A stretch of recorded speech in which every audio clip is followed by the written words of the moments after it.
घरी पोचलोय आणि कॉस्को मधनं काय काय घेतलं ते दाखवतो. आम्ही आता समजा डिसेंबर च्या वेळेला आलो तेव्हा थंडी असते, तेव्हा कॅम्पिंग करू शकतो.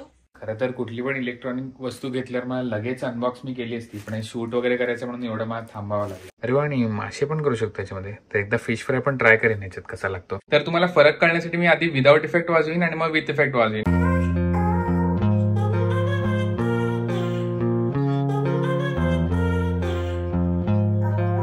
नमस्कार मंडळी, माझं नाव रोहन आणि तुमच्या सगळ्यांचं स्वागत आहे एका नवीन व्हिडिओमध्ये. आज परत फ्रायडे आणि मी डालसला जायला निघालोय आणि आज आपल्याला गाडी मिळाली आहे जीप रँगलर, सो ती पण तुम्हाला दाखवतो. तर आता पहिलं मी ऑफिसला जातो आणि मग तुम्हाला गाडी दाखवतो. या हॉटेलमध्ये एक चांगलं आहे, व्हॅले पार्किंग नाही आहे. व्हॅले पार्किंग मला आवडत नाही कारण सकाळी खूप उशीर करतात ते लोक गाडी आणायला, कारण सकाळी सगळेच ऑफिसला जातात. तर खूप आधी कॉल करून ठेवावा लागतो गाडी आणण्यासाठी. ही बघा ही आपली जीप रँगलर रुबिकॉन.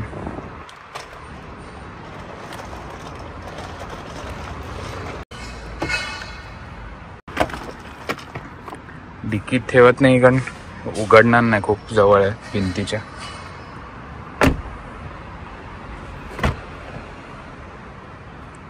हाईट बघायची, माझ्या गुडघ्याच्या पण वर आहे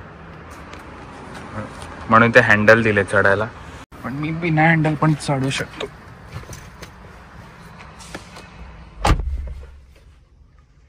आता मी पहिलं ऑफिसला जातो आणि तिकडनं निघाल्यावर तुम्हाला या गाडीचे सगळे फीचर्स दाखवतो. Even when you feel low, you can still go. Even when you feel slow, you can still go. Even when there's no hope, you can still go. I never answer to no, man, I still go. Go, go, go, go, go, go, go, go, go, go. या गाडीची खासियत म्हणजे याचे दरवाजे आणि वरचं top सगळं निघतं. हे T50 इकडे हा एक स्क्रू असतो, तो काढायचा की चारही दरवाजे निघतात, अख्खं रूफ निघतं आणि अख्खी गाडी ओपन होते. आणि जसं की मी बोललो की या गाडीचे दरवाजे निघतात, रूफ निघतं. तर पुढचं जे रूफ आहे ते 2 सेक्शन मध्ये, ते मी आता तुम्हाला काढून दाखवतो. हे काढलं, इथे हे काढलं, क्लिप काढली आणि हे काढलं. आता अख्खं रूफ निघू शकतं, पण आता सॉलिड ऊन आहे म्हणून मी काढत नाही. मला एअरपोर्टला जायला पण उशीर झालाय, सो आता मी लावतो परत.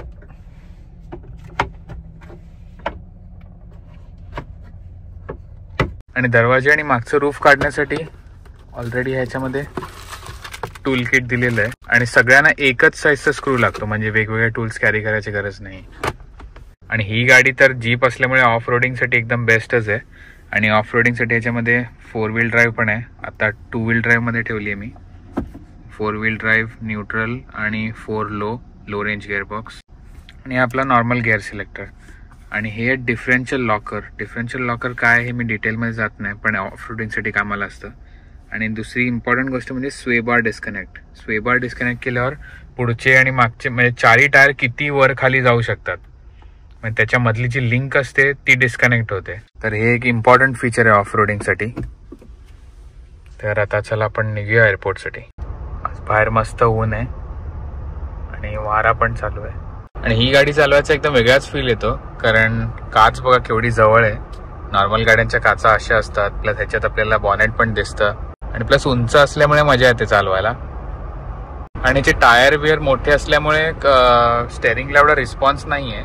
सो आता मी 62च्या स्पीडला, म्हणजे इंडियातल्या 100च्या स्पीडला आता मी स्टेअरिंग असं करतोय, पण काही होत नाहीये. बघा केवढा प्ले आहे. ह्याचं कारण आहे कारण ह्याचे जे लिंकेजेस आहेत ते सगळे ऑफ रोडसाठी सेटअप केलेले आहेत आणि टायर पण मोठे आहेत. सो स्टेअरिंगचा इनपुट जो असतो तो टायरपर्यंत पोहोचून परत फीडबॅक येईपर्यंत थोडा डिले असतो. आणि जी समोरची काच आहे ती गोरिल्ला ग्लास आहे, जी युजली फोन्स मध्ये असतं गोरिल्ला प्रोटेक्शन. आणि या गाडीची कॉस्ट इकडे $60,000, $60,000 to $65,000 आसपास या व्हेरियंटची, कारण हे हायेस्ट मॉडेल आहे. आणि इंडियामध्ये याची कॉस्ट आहे 85 lakhs. आणि गाडी एकदम चौकोन असल्यामुळे हाय स्पीडला खूप आवाज येतो आतमध्ये.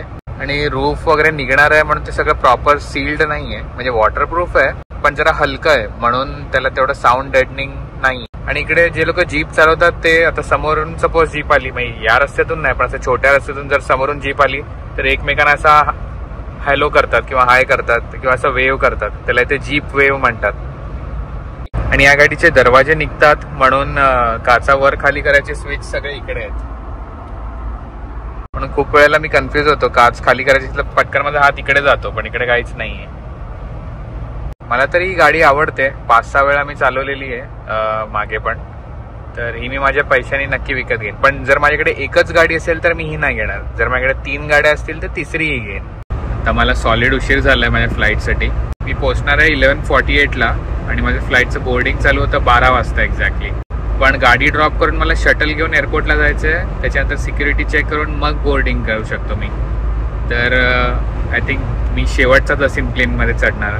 आणि नेक्स्ट वीकेंडला मी प्रॉव्हिडन्समध्येच राहणार आहे, रोड आयलंडमध्ये, आणि बॉस्टन पण थोडं फिरणार आहे. सो नेक्स्ट व्हिडिओमध्ये ते तुम्हाला दिसेल. तर आता आपण डायरेक्ट डॅलसलाच भेटूया. आणि आता अजून एअरपोर्टला पोहोचायला 45 मिनिट्स आहेत. सो आता मी मम्मीला फोन करतो आणि बोलतो थोडा वेळ. ओके, तर आता मी बॉस्टनवरनं घरी आलोय आणि मला येऊन 1 तास झाला. मी चहा नाश्ता वगैरे केला आणि आता 6 वाजलेले आहेत. तर आता मी विचार करतोय कॉस्कोला जायचा, कारण घरचं थोडंफार सामान घ्यायचं आहे मला. तर तुम्हाला कॉस्को पण दाखवतो. आणि मी एक वस्तू मागवली आहे, त्याचं आपल्याला अनबॉक्सिंग करायचं आल्यानंतर. वस्तू म्हणजे मी एक एअर फ्रायर घेतला आहे, मला खूप दिवसापासून पाहिजे होता, तर हा मी मागवला. मी ॲक्च्युली मंडेलाच मागवला होता, पण मी delivery Friday between 5 to 6 PM schedule केली होती. कारण हा बॉक्स मोठा असल्यामुळे आमच्या मेलबॉक्समध्ये राहणार नाही किंवा ते पॅकेज कॉन्सियर्ज त्याच्यामध्ये पण राहणार नाही, म्हणून तो अख्खा आठवडा बाहेर पडून राहिला असता. आणि पाऊस वगैरे पण होता, म्हणून मी आजची डिलिव्हरी स्केड्यूल केली. तर बरोबर 5 ते 6च्या मध्ये आला. सो ह्याच्यात काहीतरी बनवायला पण आपण कॉस्कोमधनं घेऊन येऊया आणि संध्याकाळी आल्यावर ट्राय करूया. फ्रायडे आहे ना, म्हणून पार्किंग शोधायला जरा मुश्किल होणार आहे. सगळे फ्रायडेला ऑफिस नंतर कॉस्कोमध्ये येतात सामान वगैरे घ्यायला.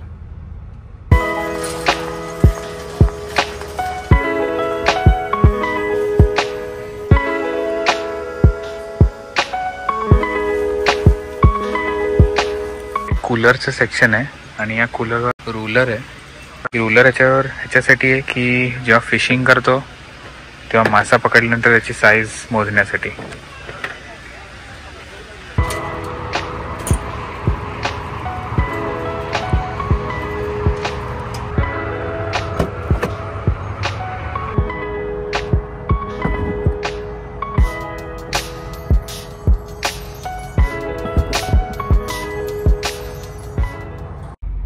ओके, तर कॉस्कोमधनं घेऊन झालेले सामान. तर आता मी इथून पेट्रोल भरतो आणि मग घरी जाऊन दाखवतो काय काय घेतलंय. घरी पोचलोय आणि कॉस्कोमधनं काय काय घेतलं ते दाखवतो. सर्वात पहिली गोष्ट म्हणजे हे कंबूचा एक प्रोबायोटिक ड्रिंक आहे, फर्मेंटेड असतं. मग अक्रोड, बटाटे, मशरूम, ॲव्होकाडो ऑइल, कारण मी कुकिंग आता ॲव्होकाडो ऑइलमध्येच करतो कारण हेल्दी असतं. कलिंगड, नारळ पाणी, हे कुठले तरी आंबे आहेत, हनी मँगो म्हणून होतं, आता काहीच नव्हतं म्हणून घेतले आहेत. आणि हे छोटेवाले टोमॅटोज घेतलेत. चेरी टोमॅटो नाही आहेत, पण त्याच्यापेक्षा नॉर्मल टोमॅटो आणि चेरी टोमॅटोच्या मधली साईज आहे. आणि याच्या व्यतिरिक्त अंडी आणि दूध पण होतं, ते खराब होईल पण फ्रीजमध्ये ठेवलं. प्लस हा एक कॉलीफ्लॉवर क्रस्टचा फ्रोझन पिझ्झा आहे, तो घेतलाय. कारण कधी काहीच नसलं बनवायला तर हा लगेच ओव्हनमध्ये टाकला की आपला लंच किंवा डिनर होऊन जातं. आणि कोकोनट वॉटर आणि कलिंगड वगैरे मी घेतले, कारण आता गरमी चालू झाली आहे आणि टेक्सासची गरमी म्हणजे एकदम खतरनाक असते. 40-46 पर्यंत जातं टेम्परेचर, म्हणून आता सुरुवात झाली आहे, म्हणून जरा असं स्टॉकअप करून ठेवतोय. सगळं सामान वगैरे ठेवल्यावर मी टाइमपास करत बसलो, टीव्ही बघत बसलो आणि त्याच्यानंतर मला जेवण बनवायचा कंटाळा आला, म्हणून मी बाहेरूनच मागवलं शेजवान फ्राईड राईस आणि पनीर चिली. आता ते खातो आणि झोपतो. पनीर चिली ओके आहे, पण फ्राईड राईस खूप मस्त आहे. काल रात्री तो एअर फ्रायर मी हे करणार होतो, अनबॉक्स करणार होतो, पण कंटाळा आला रात्री, झोपलो. आलाय घरी एअर फ्रायर? हो आलाय, कालच आला. तुझा मसाला एवढा बाकी आहे. खूप आहे ना? आहे, मी तुम्ही येईपर्यंत पुरेल मला. त्या हिशोबाने थोडा म्हणून त्या हिशोबाने थोडा थोडाच वापरतोय मी. कशाला वापर जास्त. पण मग संपल्यावर काय करू? अक्रोड आणले काल. आपण ते आठवणी नुसतं आणून तुझे मी विसरलो करत बसशील. नाही खाईन. कॉस्कोची मेंबरशिप आता माझी नेक्स्ट मंथ मध्ये संपते. मी रिन्यू नाही करणार कारण जात तर नाही मी. आणि गेल्यावर सगळं एवढं मोठं असतं की मी विचार करतो आता हे एवढं घेऊन फुकट जाईल म्हणून मी घेत नाही. आणि प्लस तिकडे नुसतं विजाच कार्ड चालतं. खूप फालतूगिरी आहे. म्हणून आपलं टार्गेट किंवा वॉलमार्टच बेस्ट आहे. आणि ते ऍक्च्युली फॅमिली असेल तर बरं आहे. तुला एकट्यासाठी काय उपयोग नाही. एकट्या दुकट्या लोकांचं काम नाही ते. मुलं बाळ झाले तर ठीक आहे. नवीन वाला आयपॅड बघितला मी काल कॉस्को मध्ये. 5.1 mm ठीक आहे. एवढासा पतला. अनबॉक्सिंगचे व्हिडिओ करणार आहेस ना? हो करणार आहे. काल मी समोसे मागवलेले आज ब्रेकफास्टला खायला. तर ते त्याच्यामध्ये रिहीट करून बघणार आहे.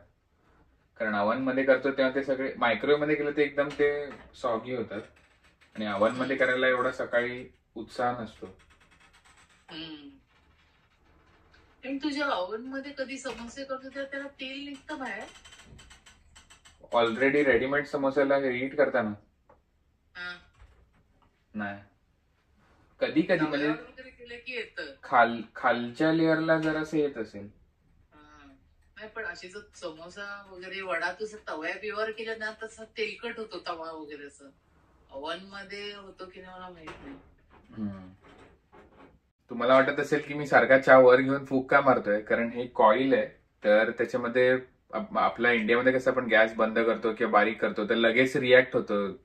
तर इथे तसं नाहीये. म्हणून मी असं वर येताना गॅस बारीक केला तर बाहेरच येईल. कारण त्याला थंड व्हायला खूप वेळ लागतो. म्हणून मी काढतो आणि फूक मारतो.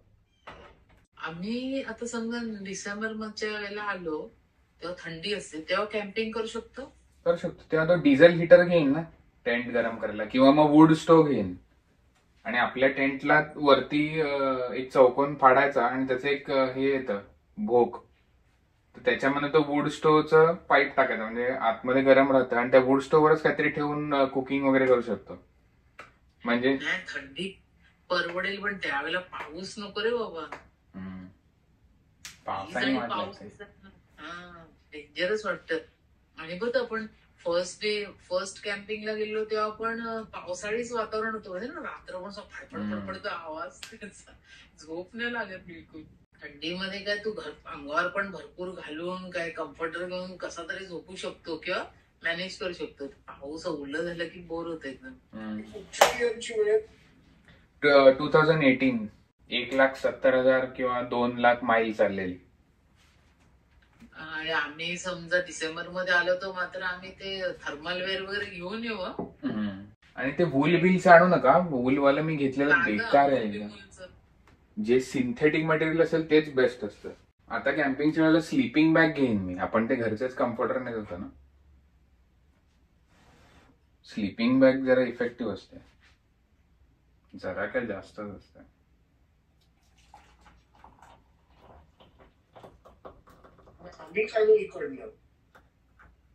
इंडियातलं स्लीपिंग बॅग इकडे नाही चालणार थंडीच्या हिशोबाने ना. डॅडीला सांग दुसरी एक आहे फोक्सवॅगनची युरो व्हॅन. हा पण त्या 2003 मध्ये बंद केलेलं. इथे कॅम्पिंगसाठी व्हॅन घ्यायचं डिस्कशन चालू आहे. कसं त्याला उपयोग नाही पण त्या युज सॉलिड महाग जर मिळत आहेत. कारण ती परफेक्ट कॅम्पिंगसाठीच बनवलेली आहे. त्याला 2 सीट अशा मागच्या एक दुसऱ्याला फेसिंग सीट आहेत. मध्ये पिकनिक टेबल आहे आणि छोटा फ्रीज आहे आतमध्ये. फोक्सवॅगन म्हणजे ते पूर्वीचं खाली डार्क कलर वर व्हाईट तशी व्हॅन आहे. आणि कुठच्या इयरची आहे ती? 1999 to 2003 च्या मध्ये. तू जी बोलतेस ती मम्मा फोक्सवॅगन सांबा ती एकदमच जुनी. त्या पण त्या $50,000 मिळतात आता रिस्टोअर केलेल्या. समोसे ओव्हन मध्येच करतो. त्या एअरफ्रायर उघडून परत करायला कंटाळा आला आणि भूक पण लागली. तर नाश्ता वगैरे करून झालाय. आता अनबॉक्स करतो. खरं तर कुठली पण इलेक्ट्रॉनिक वस्तू घेतल्यावर मला लगेच अनबॉक्स मी केली असती, पण शूट वगैरे करायचं म्हणून एवढं मला थांबावं लागलं.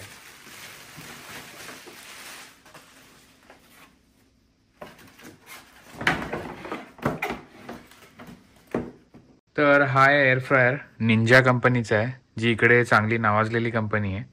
आणि अजून स्वस्तवाले पण होते, पण ते मला घ्यायचे नव्हते, कारण मला असं वाटतं घ्यायचं तर चांगलंच घ्यायचं.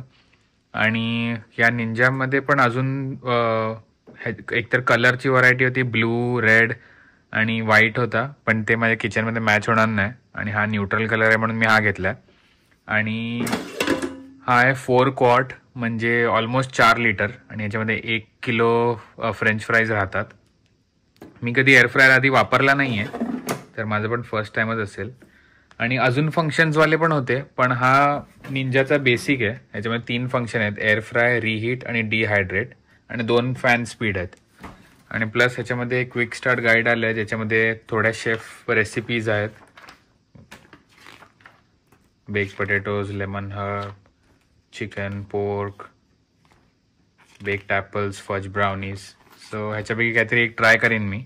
आणि आता ऑनलाईन पण बघेन ह्याच्यात काय काय रेसिपीज बनवू शकतो, आणि मग स्टार्ट करेन. तर या व्हिडिओमध्ये बनवीन की नाही माहित नाही, पण पुढच्या एका व्हिडिओमध्ये आपण ह्याच्यात काहीतरी चांगली रेसिपी बनवून बघूया. आणि अजून एक इंटरेस्टिंग गोष्ट म्हणजे ह्याच्यामध्ये डिहायड्रेटमध्ये लिहिलंय की बनाना डायरेक्ट त्याचे स्लाइस करून टाकले तर त्याचे चिप्स बनतात.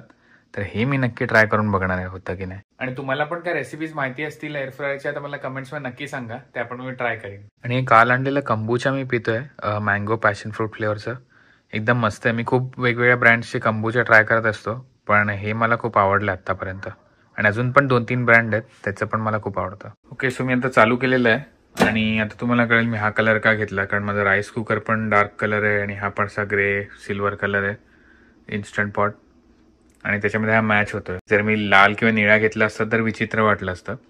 आणि हा मी 3 फीचरवालाच का घेतला, याच्यापेक्षा ॲडव्हान्सवाला का नाही घेतला, कारण हा इन्स्टंट पॉट आहे. ह्याच्यामध्ये अजून हजारो फीचर आहेत जे मी ट्राय केलेले नाही आहेत, जे ऑलरेडी ह्याच्या पुढच्या वाल्यामध्ये येतात. तर हा मी फक्त प्रेशर कुक, भाज्या सॉते करायला किंवा असंच भात वगैरे लावायला वापरतो. पण ह्याच्यामध्ये खूप काय काय अजून होतं. ह्याच्यामध्ये हा ट्रे आहे, हा एअर फ्राईंगसाठी असतो, आणि हे सगळे अल्युमिनियमचं आहे. इकडे अमेरिकेत अल्युमिनियम म्हणतात, अल्युमिनियम नाही म्हणत, म्हणून मी अल्युमिनियम बोललो. आणि आता ह्याला चालू करून बघूया. मॅक्झिमम टेम्परेचर 400 पर्यंत जातं. मिनिमम किती आहे बघूया. मिनिमम 300 आहे एअर फ्रायसाठी. डिहायड्रेटसाठी वेगळं आहे, रिहीटसाठी वेगळं आहे.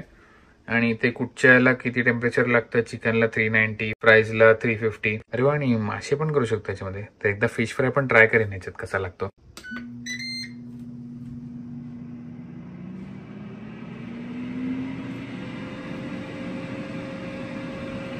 मागून आणि इकडनं हवा घेतंय आणि खालून हवा येते बाहेर. ऍक्च्युली मला राहुलनी सांगितलेलं एअर फ्रायर घ्यायला, कारण त्याच्या मित्राकडे होता, तर ते लोक कॉलेजमध्ये वापरायचे. आणि तो बोलला की झाल्या लगेच खाल्लं तर चांगलं लागतं, थोड्या वेळाने ते नंतर चांगलं लागत नाही. म्हणून जर जेव्हा खायचं असेल तेव्हाच करून पटकन खायचं. तर आता पहिली रेसिपी याच्यात काय बनवू मला कमेंट्समध्ये सांगा. ओके, सो आता माझ्याकडे थोडा वेळ होता म्हणून मी फ्लूट प्रॅक्टिस करत होतो.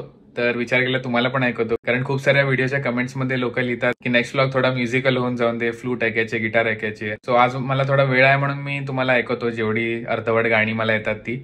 आणि फ्लूट मी काय प्रोफेशनली शिकलो नाहीये, स्वतःहून शिकलोय. आणि माझ्या मम्मीच्या साईडची फॅमिली अख्खी म्युझिकल आहे, म्हणून त्यांचे थोडे जीन्स माझ्यात आलेत, आणि म्हणून मला पटकन कुठले इन्स्ट्रुमेंट शिकता येतं. तर मी तुम्हाला फक्त अशी व्हिडिओवर फ्लूट ऐकून दाखवली तर एकदम ड्राय वाटेल, मजा नाही येणार. म्हणून मी पहिले माझ्या लॅपटॉपवर रेकॉर्ड करीन आणि त्याच्यावर थोडे इफेक्ट्स टाकीन. इफेक्ट्स म्हणजे जास्त काय नाही, फक्त थोडासा एको आणि थोडासा रिवर्ब. त्यांनी फ्लूटचा आवाज एकदम मस्त वाटतो. तर तुम्हाला फरक कळण्यासाठी मी आधी विदाउट इफेक्ट वाजवीन आणि मग विथ इफेक्ट वाजवीन, म्हणजे तुम्हाला कळेल की थोड्याशा रिवर्ब आणि एकोने किती फरक पडतो. ओके, सो आता पहिले तुम्हाला विदाउट इफेक्ट ऐकवतो.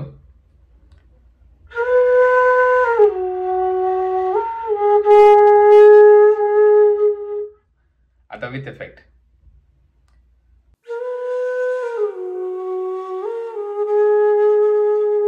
बघितला केवढा फरक पडतो.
ओके, सो आय होप तुम्हाला आवडलं असेल. जेवढं मला तुटकं फुटकं येतं तेवढं मी वाजवलं आणि प्रॅक्टिस नाही आहे खूप दिवसापासून. प्रॅक्टिस करून अजून छान वाजवू शकतो. तर आता प्रॅक्टिस करेन, नेक्स्ट टाइम तुम्हाला परत ऐकवीन. तर आता हा व्हिडिओ मी इथेच एंड करतो. जर तुम्हाला आवडला असेल तर प्लीज लाईक, शेअर, सबस्क्राईब आणि कमेंट करायला विसरू नका आणि भेटूया एका नवीन व्हिडिओमध्ये. थँक्यू.